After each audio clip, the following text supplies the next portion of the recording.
LAC पर चीन की मौत बनकर टूटा भारत। 18,000 फीट पर पहुंचे 50,000 नए जवान।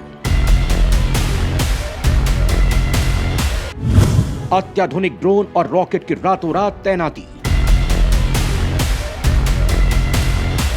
तो वहीं चीन को ठोकने लाइट रिंग एम्युनिशन भी रेडी। चीन को ठिकाने लगाने सबसे बड़ी डील कर रहा भारत। दोस्तों, जैसा कि हमने आपको बताया था कि चीन में राष्ट्रपति शी जिनपिंग का तीसरा कार्यकाल शुरू हो गया है और दूसरे कार्यकाल में उन्हें सिवाय बेइज्जती के और कुछ नसीब नहीं हुआ है। पहले कोरोना, दूसरे देशों को कर्ज देकर उन्हें फंसाना, वहीं भारत के साथ चीन का पंगा, LAC पर चीनी सेना का भारतीय इलाकों में घुसना, गलवान और पैंगोंग झील के पास चीनी सेना का भारतीय सेना के हाथों पिटना और चीनी सेना द्वारा ताइवान को डराने और उस पर कब्जा करने के लिए मिसाइलें और फाइटर जेट्स को एक्शन में लाना, ये सब वो कारण हैं जिससे चीन पूरी दुनिया में किरकिरी करवा चुका है। जिनपिंग को अपने ही देश के लोग गालियां दे रहे हैं और इसी खुन्नस में चीन का तानाशाह राष्ट्रपति भारत पर हमला करने की रणनीति बना रहा है।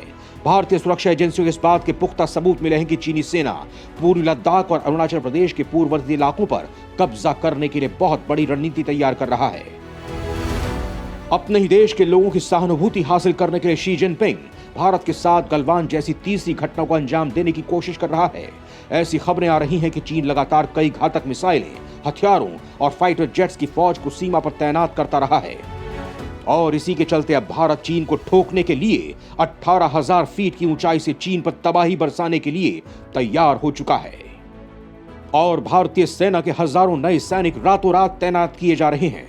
दोस्तों, वैसे भारतीय सेना चीन को रौंद डालने के लिए माउंटेन वॉर के खिलाड़ी हैं, फिर भी भारत चीन जैसे दुश्मन को देखते हुए कोई रिस्क नहीं लेना चाहता है और इसीलिए भारत ने चीन का इलाज करने के लिए एक सबसे खतरनाक हथियार को भी चीनी सेना के सामने पहुंचाने का प्लान बना लिया है। दोस्तों, ये सब हम आपको आगे वीडियो में बताएंगे, तो वीडियो पर बने रहिएगा आखिर तक और भारतीय सेना के सपोर्ट के लिए वीडियो को लाइक करना ना भूलिएगा।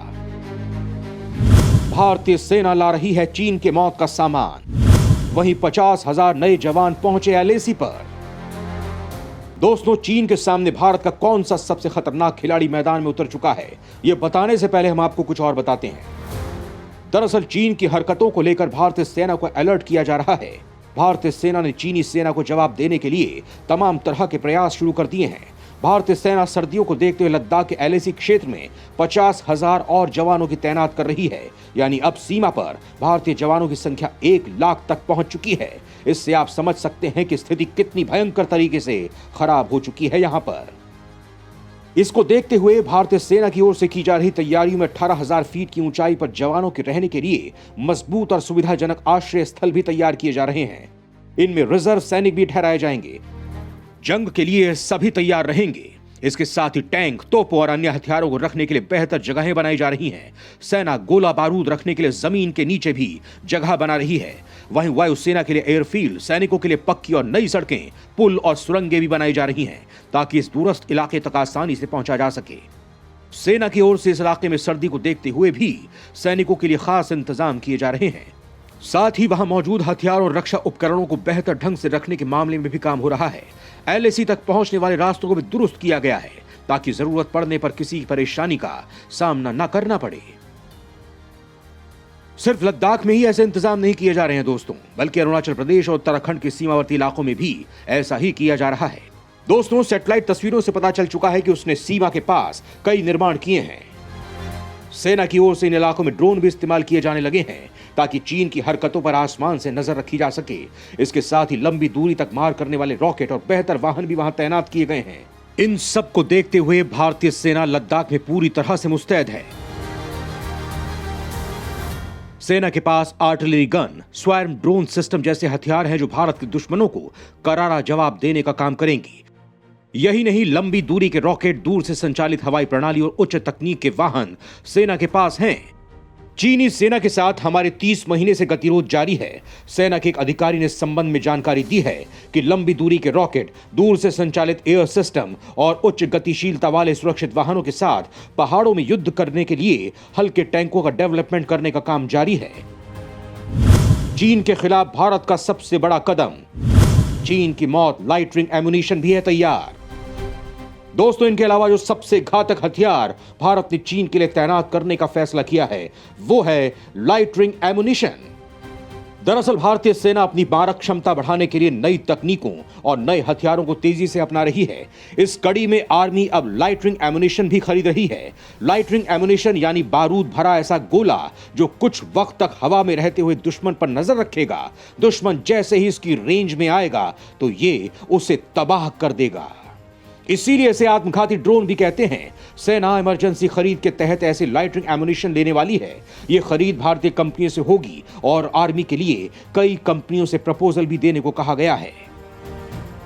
फिलहाल सेना 180 लाइटर एमुनिशन खरीदने वाली है। ये एंटी आर्मर होंगे, यानी इनकी मदद से दुश्मन सैनिकों को ले जाने वाले व्हीकल और टैंक भी ध्वस्त किए जा सकेंगे। लाइटरिंग एमुनिशन को हम अटैक ड्रोन से समझ सकते हैं। अटैक ड्रोन हवा में चक्कर लगाता हुआ टारगेट का इंतजार करता है और सही वक्त पर सटीक निशाना लगाकर उसे तबाह कर देता है। लाइटरिंग एमुनिशन भी इसी तरह काम करते हैं। भारतीय कंपनियां भी इसी तरह के अटैक ड्रोन बनाने पर काम कर रही है। अटैक ड्रोन टैंक को भी ध्वस्त कर सकता है। कुछ खास परिस्थितियों में मिसाइल की जगह अटैक ड्रोन का इस्तेमाल ज्यादा कारगर साबित होता है, क्योंकि इसका ऑपरेशन बीच में अबॉर्ट भी कर सकते हैं। जैसे कि अर्बन एरिया में कोई आतंकी है और वो कहीं अंदर छिपा है, वो कुछ देर के लिए बाहर निकलता है तो अटैक ड्रोन से उस पर हमला किया जा सकता है। अटैक ड्रोन भी लाइटरिंग एमुनिशन है, यानी ये हवा में घूमता है और जैसे ही आतंकी बाहर दिखेगा तो उस पर अटैक किया जा सकता है। दोस्तों, भारतीय सेना को जो लाइटरिंग एमुनिशन चाहिए वो किसी कनिस्टर जैसे सिस्टम से लॉन्च किए जा सकते हैं। साथ ही सेना के पास T-72 और T-90 टैंक्स हैं। लाइटरिंग एमुनिशन को उनमें फिट करके भी लॉन्च किया जा सकता है। इससे उस जगह भी दुश्मन के टैंक या गाड़ियों को निशाना बनाया जा सकता है जो विजुअल रेंज में नहीं है, यानी दिखाई नहीं दे रहे हैं। इन लाइटरिंग एमुनिशन की रेंज 15 किलोमीटर होगी। निशाना सटीक लगे इसीलिए यह कुछ देर टारगेट के ऊपर हवा में रहेगा। यह कम से कम 15 मिनट टारगेट के ऊपर घूम सकता है। लाइटरिंग एमुनिशन की खास बात यह भी होगी कि अगर कुछ गड़बड़ी हो जाती है तो इसके मिशन को बीच में ही अबॉर्ट किया जा सकेगा और उसे रिकवर भी किया जा सकेगा ताकि वो दुश्मन के हाथों में ना आए। सेना जो खरीद करेगी वो इस तरह का एमुनिशन होगा जो -5 डिग्री से लेकर 40 डिग्री तक की स्थिति में काम कर सके और दिन और रात किसी भी वक्त अपने मिशन को अंजाम दे सके। ये कम से कम 30 किलोमीटर प्रति घंटे की रफ्तार से चल रहे दुश्मन के टैंक के ऊपर घूमते हुए उस पर सटीक निशाना लगा सकता है।